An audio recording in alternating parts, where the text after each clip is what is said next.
All right, I'm trying this again, second time around. Here we go. Talking about Nixon. This is Richard Nixon runs for president in 1968. When you go back and visit that election just a little bit, he wins in '68 mainly because of splits in the Democratic Party, splits over civil rights, splits over the war and fighting the war. We talked about that last unit with 1968. Richard Nixon appeals to Southern voters for something called the Southern Strategy. The Southern Strategy is this idea that he's going to slow down the pace of civil rights reform and in return for votes. So he's got what he calls the silent majority, this silent group of Americans who think that the United States should be the way it was. Don't want change. He's very similar in his style with Donald Trump, being very divisive, very combative, attacking his enemies. He won't say anything to attack his enemies and kind of split people apart, and then appeal to his base. He reruns in 1970. He runs for re-election in 1972 against the Democrats, a guy named George McGovern. He wins handily. Um, One reason is he's forced, other people, some of his main opponents have dropped out. There's a big scandal involving Ted Kennedy, Robert, and John Kennedy's younger brother, who has a car wreck. There's a woman in the car. He wrecks his car in the Chappaquiddick Creek on Martha's Vineyard. There's a young woman in the car who is not related to him. He may or may not have been drunk. She drowns. He tries to get her out. She drowns, and so he probably would have been found responsible, but he had sobered up before he goes to the police. He waits like 6 hours before he goes to the police.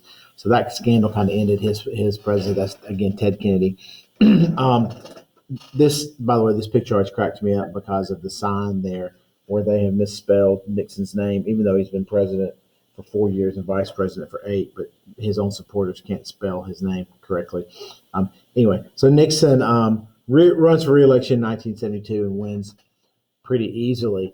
He relies on a group of personal advisors. These are the guys that he most trusts. He puts them in a position of power.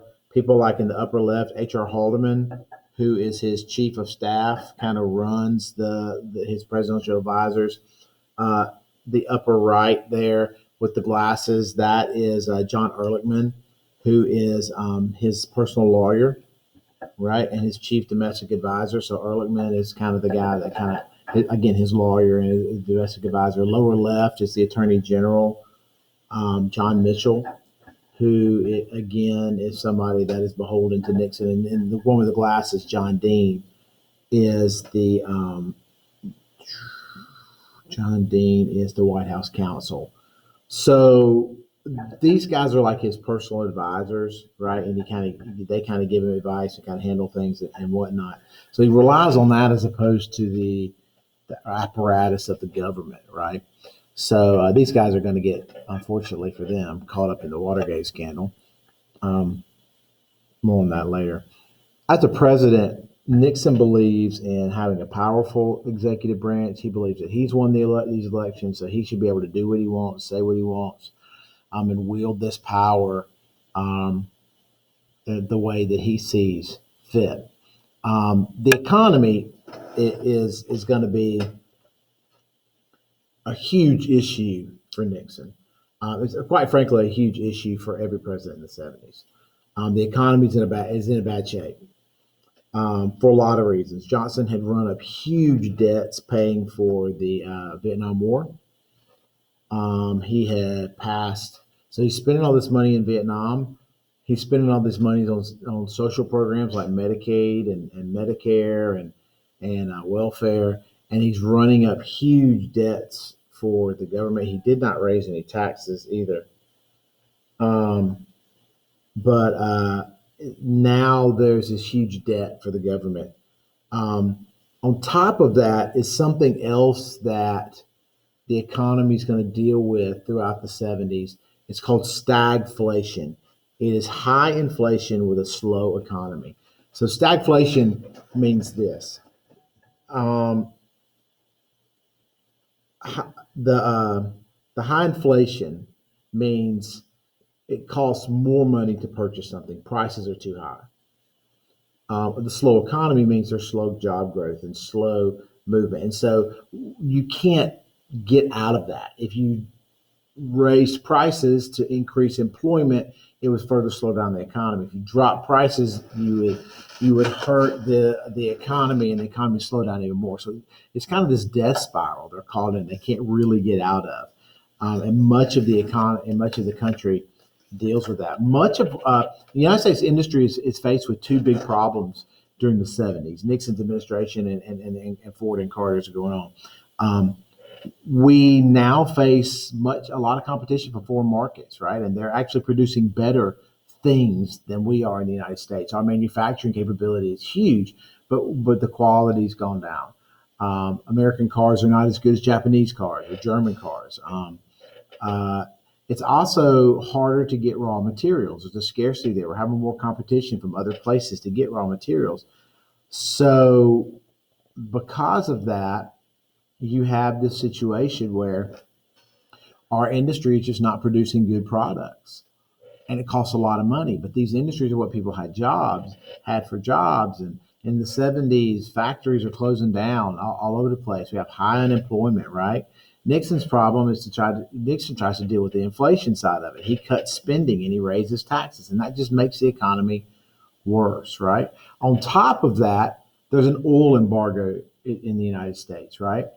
OPEC, the Organization of Petroleum Exporting Countries, the countries that have gasoline, that produce gasoline, um, they get mad at the United States because we support the Israelis in the 1973 Yom Kippur War between Israel on one side and Syria and Egypt on the other. Because we support the Israelis, the the OPEC countries, especially Saudi Arabia, just quit selling us gasoline. And because they won't sell us gasoline, gas prices shoot up. Um, in the early part of the '70s, gas is 25 cents a gallon. Yes, I know, 25 cents a gallon.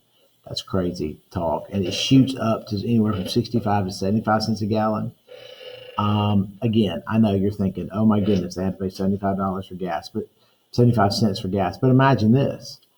It's like gas being $2 a gallon today, which is more than that, and shooting up to $6 a gallon in the space of a couple of years. That's a big increase, right? Same kind of thing for them. The gas is it's a shortage, right? People are having to line up to get gas, right? There's no gasoline. Gas stations are running out of gas, and this is when and to further the economic situation, this is when many Americans begin to switch away from American cars, which are bigger, heavier, get poor gas mileage, the quality's not as good, and they begin to buy foreign cars. Um, Japanese cars like Honda and Toyota and Datsun, which becomes Nissan, or German cars like Volkswagen or BMW, right? Or Mercedes. These cars begin to become much more acceptable, right? They get better gas mileage. They have a higher quality, right? You didn't use as much gas. During the '70s, we also put the 55 mile per hour speed limit into place to conserve gas. This may shock you as a teenager. I know this is hard for you, but if you drive slower, your gas lasts longer. Just the way it is, right? Um, so this recession that we're in the '70s really lasts all the way to the end of the '70s. Really lasts until um, the end of the '70s, beginning of the '80s. It takes a while for it, um, for this recession to end. All right, enough about that. We'll talk about Nixon's foreign policy in the next lecture.